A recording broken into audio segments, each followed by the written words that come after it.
Hatchet by Gary Paulson, Chapter 6. 2 years before he and Terry had been fooling around down near the park, where the city seemed to end for a time, and the trees grew thick and came down to the small river that went through the park. It was thick there, and seemed kind of wild, and they had been joking and making things up, and they pretended that they were lost in the woods and talked in the afternoon about what they would do. Of course, they figured out they'd have all sorts of goodies, like a gun and a knife and fishing gear and matches so that they could hunt and fish and have a fire. I wish you were here, Terry, he thought, with a gun and a knife and some matches. In the park that time, he had decided to the best shelter was a lean-to, and Brian set out now to make one up. Maybe cover it with grass or leaves or sticks, he thought. And he started to go down to the lake again, where there were some willows he could cut down for braces. But it struck him that he ought to find a good place for the lean-to, and so he decided to look around first. He wanted to stay near the lake because he thought the plane, even deeper in the water, might show up to somebody flying over, and he didn't want to diminish any chance he might have of being found. His eyes fell upon the stone ridges to his left, and he thought at first he should build his shelter against the stone. But before that, he decided to check out the far side of the ridge, and that was where he got lucky. Using the sun and the fact that it rose in the east and set in the west, he decided that the far side was the northern side of the ridge. At one time in the far past, it had been scooped by something, probably a glacier, and this scooping had left a kind of sideways bowl back in under a ledge. It wasn't very deep, not a cave, but it was smooth and made a perfect roof, and he could almost stand in under the ledge. He had to hold his head slightly tipped forward and at the front to keep it from hitting the top. Some of the rock had been scooped. Some of the rock that had been scooped out had also been pulverized by the glacial action, turned into sand, and now made a small sand beach that went down to the edge of the water in front and to the right of the overhang. It was his first good luck. No, he thought. He had good luck in the landing, but this was all good luck as well. But this was good luck as well, luck he needed. All he had to do was wall off part of the bowl and leave an opening as a doorway, and he would have a perfect shelter, much stronger than a lean-to and dry because the overhang made a watertight roof. He crawled back in under the ledge and sat. The sand was cool here in the shade, and the coolness felt wonderful to his face, which was already starting a blister and getting especially painful on his forehead, and the blisters on top of the swelling. He was also still weak.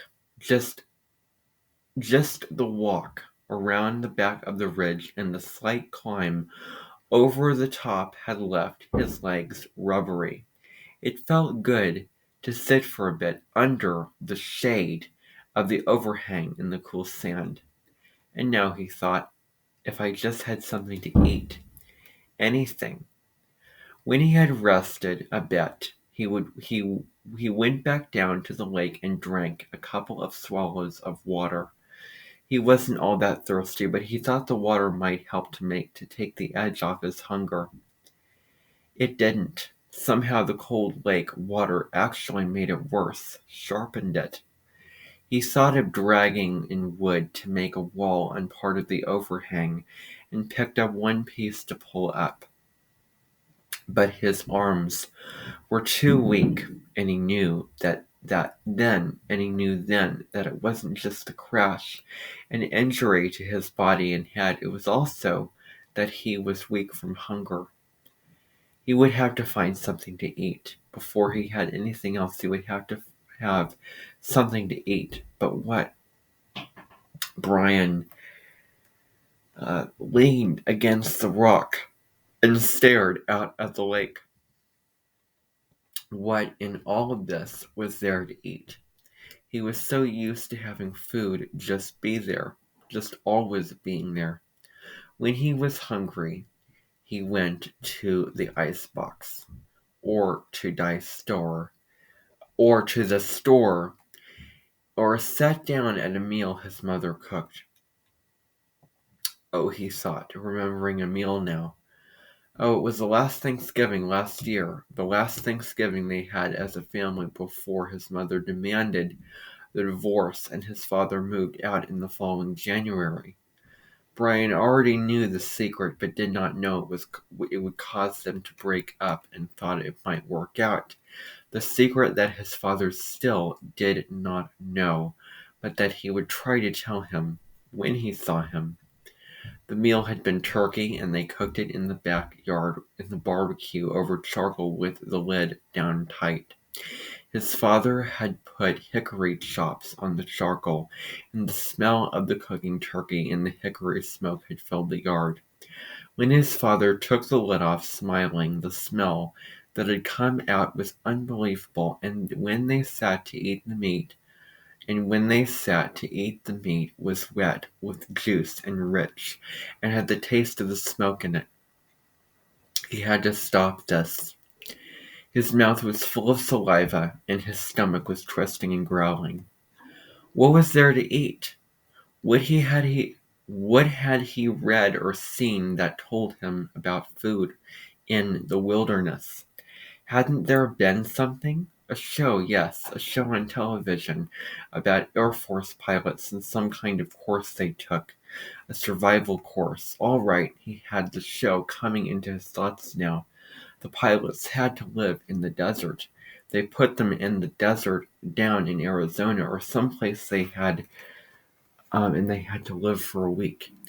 They had to find food and water for a week. For water, they had made a sheet of plastic into a dew-gathering device, and for food they ate lizards. That was it. Of course, Brian had lots of water and there weren't too many lizards in the Canadian woods that he knew. One of the pilots had used a watch crystal as a magnifying glass to focus the sun and start a fire so they didn't have to eat the lizards raw. But Brian had a digital watch without a crystal, broken at that, so the show didn't help him much. Wait, there was one thing. One of the pilots, a woman, had found some kind of beans on a bush, and she had used them with her lizard meat to make a little stew in a tin can she had found. Bean lizard stew. There weren't any beans here, but there must be berries. There had to be berry bushes around. Sure, the woods were full of berry bushes. That's what everybody always said. Well, he actually never heard anybody say it, but he felt that it should be true. There must be berry bushes. He stood and moved out into the sand and looked up at the sun. It was still high. He didn't know what time it must be. At home, it would be 1 or 2 if the sun was still high. At home, at 1 or 2, his mother would be putting away the lunch dishes and getting ready for her exercise class. No, that would have been yesterday. Today she would be going to see him. Today was Thursday, and she always went to see him on Thursdays. Wednesday was the exercise class, and Thursday she went to see him. Hot little jets of hate worked into his thoughts, pushed once, moved back. If his mother hadn't begun to see him and forced a divorce, Brian wouldn't be here now. He shook his head, had to stop that kind of thinking. The sun was still high, and that meant that he had some time before darkness to find berries. He didn't want to be away from he almost thought of it as a home, shelter when it came to be dark. He didn't want to be anywhere in the woods when it came to be dark, and he didn't want to get lost, which was a real problem. All all he knew in the world was the lake in front of him and the hill at his back and the ridge. If he lost sight of them, there was a really good chance that he would get turned around and not find his way back. So he had to look for berry bushes, but keep the lake or the rock ridge in sight at all times. He looked up the lake shore to the north. For a good distance, perhaps 200 yards, it was fairly clear. There were tall pines, the kind with no limbs, until very close to the top, with a gentle breeze sighing in them, but not too much low brush. 200 yards up there seemed to be a belt of thick, lower brush starting about 10 or 12 feet high, and that formed a wall he could not see through. It seemed to go on around the lake, thick and lusty green, but he could not be sure. If there were berries, they would be in that brush, he felt. And as long as if there were berries, they would be in that brush, he felt. And as long as he stayed close to the lake, so he could keep the water on his right and know it was there, he wouldn't get lost. When he was done, or found berries, he thought, he would just turn around, so the water was on his left, and walk back until he came to the ridge and his shelter. Simple. Keep it simple. I am Brian Robson. I have been in a plane crash. I am going to find some food. I am going to find berries. He walked slowly, still a bit pained in his joints and weak from hunger, up along the side of the lake. The trees were full of birds singing ahead of him in the sun. Some he knew, some he didn't. He saw a robin and some kind of sparrows, and a flock of reddish-orange birds with thick beaks. 20 or 30 of them were sitting in one of the pines. They made much noise and flew away ahead of him when he walked under the tree. He watched them fly, their color a bright slash in solid green, and in this way he found the berries. The birds landed in some taller willow type of undergrowth with wide leaves and started jumping and making noise. At first, he was too far away to see what they were doing, but their color drew him, and he moved toward them, keeping the lake in sight on his right. And when he got closer, he saw they were eating berries. He could not believe it was that easy. It was as if the birds had taken him right to the berries. The slender branches went up about 20 feet and were heavy, drooping, with clusters of ripe red berries. They were half as big as grapes, but hung in bunches, much like grapes, and when Brian saw them glistening red in the sunlight, he almost yelled. His pace quickened, and he was in them in moments, scattering the birds, grabbing branches, stripping them to fill his mouth with berries. He almost spit them out. It wasn't that they were bitter so much that they had lacked any sweetness, had a tart flavor that left his mouth dry feeling, and they were like cherries in that they had large pits, which made them hard to chew. But there was such a hunger on him, such an emptiness, that he could not stop, and kept stripping branches and eating berries by the handful, grabbing and jamming them into his mouth and swallowing them, pits and all. He could not stop, and when at last his stomach was full, he was still hungry. 2 days without food must have shrunken his stomach, but the drive of hunger was still there. Thinking of the birds, and how they would come up back into the berries when he left, he made a carrying pouch of his torn windbreaker and kept picking. Finally, when he judged he had closed 4 pounds in the jacket, he stopped and went back to his camp by the ridge. Now, he thought, now I have some food, and I can do something about fixing this place up.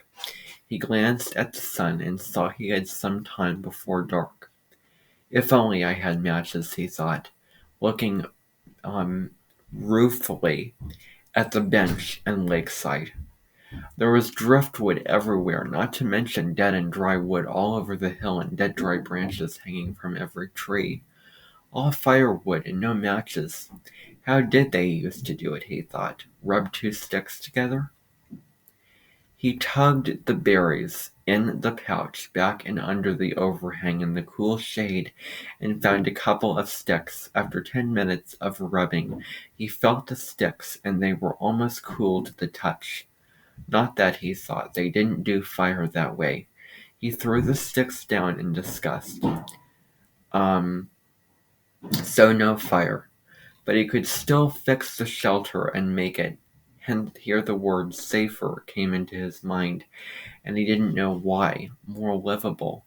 Kind of close in it, he thought. I'll just close it in a bit.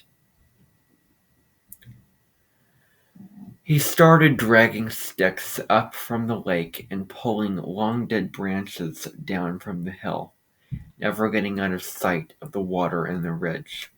With these he interlaced and wove a wall across the opening of the front of the rock. It took over 2 hours, and he had to stop several times because he still felt a bit weak, and once because he felt a strange new twinge in his stomach.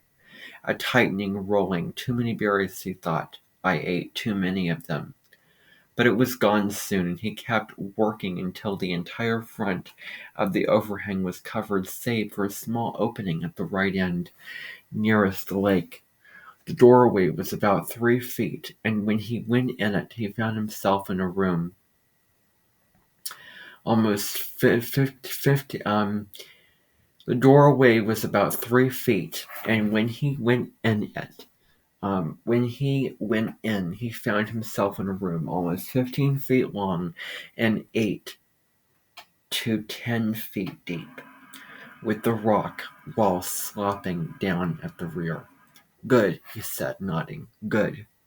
Outside, the sun was going down, finally, and in the initial coolness, the mosquitoes came out again and clouded in on him. They were thick, terrible, if not quite as bad as in the morning, and he kept brushing them off his arms until he couldn't stand it, and then dumped the berries and put the torn windbreaker in. At least the sleeves covered his arms. Wrapped in the jacket, with darkness coming down fast now, he crawled back in under the rock and huddled and tried to sleep.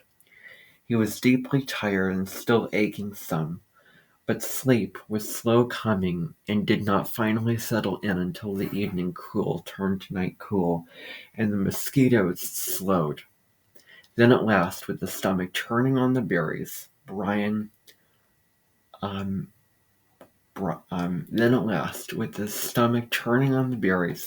went to sleep. And that is the end of chapter 6 of Hatchet by Gary Paulson.